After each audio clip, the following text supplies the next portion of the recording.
ரமேஷ், திமுக காங்கிரஸ் இடையேயான ஒரு சலசலப்பு இருந்துகிட்டே இருக்கிற நிலையில அந்த விஷயத்தை சுமூகமா முடிக்கிற மாதிரி இன்னைக்கு திமுக காங்கிரஸ் பேச்சுவார்த்தை நடத்த போறதா ஒரு தகவல் வந்திருக்கு. என்ன தகவல்? நிச்சயமாக இன்று டெல்லியில் தமிழ்நாடு திமுக எம்பிக்கள் குழு தலைவராக இருக்கக்கூடிய கனிமொழி டெல்லியில் ராகுல் காந்தியை சந்தித்து பேசுகிறார்.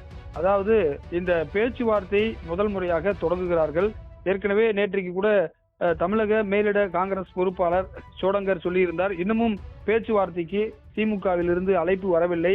நேரடியாக இதை டெல்லியில் இருக்கக்கூடிய காங்கிரஸ் தலைமையுடன் பேச்சுவார்த்தை நடத்துவதற்கு திமுக திட்டமிட்டிருக்கிறது. அந்த அடிப்படையில் இன்று இந்த பேச்சுவார்த்தை இருக்கும் என்று தெரிகிறது. அது மட்டும் இல்லாமல் இன்று நாடாளுமன்றத்தில் குடியரசுத் தலைவர் உரை தொடங்குகிறது. இதற்காக திமுக எம்பிக்கள் அனைவரும் சென்றிருக்கிறார்கள். இந்த கனிமொழியுடன் குறிப்பாக TR பாலு போன்ற மூத்த எம்பிக்களும் செல்வார்கள் என்று தெரிகிறது. கடந்த 2021 சட்டமன்ற தேர்தலின் பொழுது திமுக கூட்டணியில் காங்கிரசுக்கு 25 இடங்கள் கொடுக்கப்பட்டது. இந்த முறை ஒரு சில இடங்கள் சேர்த்து கொடுக்க திமுக திட்டமிட்டிருப்பதாக தெரியுது. ஆனால் காங்கிரஸை பொறுத்தவரை 30 இடங்களாவது கிடைக்க வேண்டும் என்று திட்டமிட்டிருக்கிறார்கள். அதே மட்டும் இல்லாமல் ஒரு ராஜ்யசபாவும் அவர்கள் விரும்புகிறார்கள். ஏனென்று சொன்னால் ராஜ்யசபா தேர்தலுக்கான அறிவிப்பு இன்னும் ஒரு சில தினங்களில் தமிழகத்தில் வர இருக்கிறது. 4 இடங்கள் இருக்கிறது. அதில் ஒரு இடத்தை காங்கிரஸ் கேட்பதாக தெரிகிறது.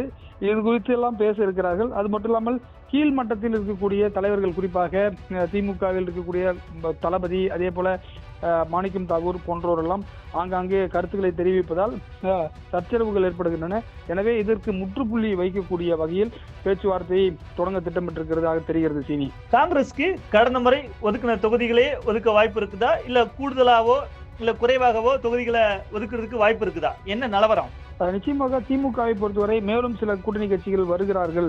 மக்கள் நீதி மையம் கடந்த முறை இல்லை, இந்த முறை வந்திருக்கிறார்கள். அதே போல மனிதநேய ஜனநாயக கட்சி உள்ளே வந்திருக்கிறது, கருணாஸ் உள்ளே வருகிறார் என்பதையெல்லாம் சொல்லியிருக்கிறார்கள். ஆனாலும் கூட காங்கிரஸை பொறுத்தவரை எங்களுக்கு ஒரு முன்னேற்றம் வேண்டும். 2011 63 சீட்டுகள் நாங்கள் நின்றோம். ஆனால் தற்போது 41 2016 கொடுத்தீர்கள். அதற்கு பிறகு எண்ணிக்கை 25 குறைந்து விட்டது. அதில் குறிப்பாக அதில் வெற்றி பெறும்போது ஒரு 4-5 இடங்களில் தோல்வி அடைகிறார்கள். எம்எல்ஏக்கள் எண்ணிக்கை என்பது 18, 17 இருக்கிறது என்று அவர்கள் சொல்கிறார்கள். எனவே அந்த அவர்களுடைய எண்ணிக்கை இந்த முறை 30 அளவுக்கு கேட்கிறார்கள். இந்த எண்ணிக்கையில் கடந்த முறையை ஒரு சில இடங்கள் சேர்த்து கொடுப்பதற்கு திமுக தயாராகிவிட்டதாக தெரிகிறது. சினி, இதை இன்னொரு விஷயமாக நம்ம பார்க்க வேண்டியது என்னன்னா, கடந்த முறை 2021 ஜனவரி மாதம் முதல் வாரத்திலேயே திமுக சார்பில் தொகுதி பங்கீடு பேச்சுவார்த்தை குழுவை போட்டார்கள். ஆனால் இந்த முறை தொகுதி பங்கீடு பேச்சுவார்த்தைக்கு குழு இன்னமும் போடாமல் இருப்பதையும் நம்ம பார்க்க வேண்டியதாக இருக்கிறது. இதை குறிப்பாக திமுக என்ன நினைக்குதுன்னா, நாங்கள் டெல்லியில் பேசிக்கிறோம், உங்ககிட்ட நாங்கள் பேச வேண்டிய அவசியம் இல்லை அப்படின்ற மாதிரி தான் இது ஒரு அறிவிப்பாக இருக்கிறதாக அரசியல் விமர்சகர்கள் சொல்கிறார்கள். இருந்தாலும் டெல்லியில் மூத்த தலைவர்கள் ராகுல் காந்தி, வேணுகோபால் உள்ளிட்டோரிடம் நேரடியாக திமுக எம்பிக்கள் பேசும் பொழுது அவர்கள் என்ன நினைக்கிறார்கள் என்று தெரியும். இது போன்ற 2ஆம் கட்ட தலைவர்கள் பேசுவதை தவிர்ப்பதற்காக இந்த ஏற்பாடு செய்யப்பட்டிருக்கிறது. அதே போல திமுகவில் முக்கிய தலைவர்கள் வேணுகோபால், அவர்தான் AICC ஜெனரல் செக்ரட்டரியாக இருக்கிறார். அவரிடம் அவ்வப்போது இந்த கூட்டணி குறித்து பேசி வருகிறார்கள்.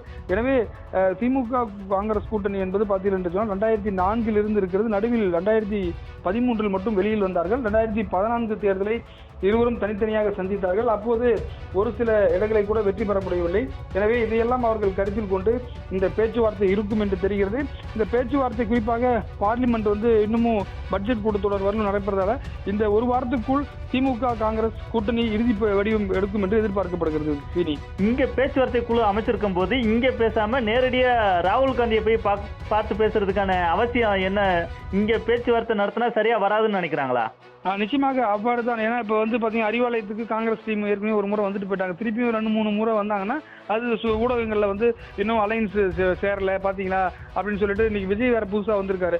எனவே ஒரு சில பேர் விஜயோட போகணும்னு காங்கிரஸில் விரும்புகிறாங்க. இதெல்லாம் முற்றுப்புள்ளி வைக்கணுன்றதுக்காக தான் நேரடியாக நாங்கள் டெல்லியில் டீல் பண்ணிக்கிறோம் அப்படின்ற மாதிரி தான் இது பார்க்க வேண்டியதாக இருக்கிறது. காங்கிரஸ் கட்சியை பொறுத்தவரை எப்போதுமே டெல்லி தான் இறுதி செய்வார்கள். 2011 கூட பார்த்தீங்கன்னா 63 சீட்டுகளை வாங்கினார்கள்.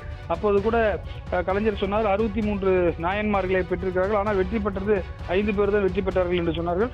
அதுபோன்ற விமர்சனங்கள்லாம் கூட அவர்கள் மீது இருக்கிறது. எனவே கடந்த காலங்களை பார்க்கும் பொழுது முக்கியமாக பார்த்தீர்கள் சொன்னால் 2006 அதிக இடங்களில் காங்கிரஸ் வெற்றி பெற்று 36 இடங்களில் வெற்றி பெற்றார்கள். அப்பொழுது திமுக மைனாரிட்டி கவர்மெண்டாக இருந்தது.